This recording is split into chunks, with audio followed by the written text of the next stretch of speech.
நம்மளுடைய இந்த social media படை அதுதான் இந்தியாவிலேயே மிகப்பெரிய படைன்னு சொல்கிறாங்க. இது நம்ம சொல்கிறத விட மற்றவங்களே அதை பார்த்து தெரிஞ்சுக்கிறாங்க.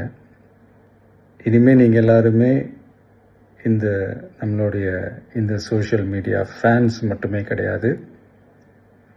என்னை பொறுத்த வரைக்கும் நீங்கள் எல்லாருமே நம்ம கட்சியினுடைய வர்ச்சுவல் வாரியர்ஸ். அப்படி தான் உங்கள் எல்லாரையுமே நான் கூப்பிடணுன்னு ஆசைப்பட்றேன். Virtual warriors. ஸோ நம்மளுடைய ஐடி விங்னாலே ரொம்ப டீசெண்டாக டிக்னிஃபைடாக இருக்கணும் அப்படின்னு எல்லாருமே சொல்லணும். அதை மைண்டில் வச்சுக்கிட்டு எல்லாருமே ஒர்க் பண்ணுங்கள். கூடிய சீக்கிரமே அவங்க எல்லாரையும் நான் மீட் பண்ணுறேன்.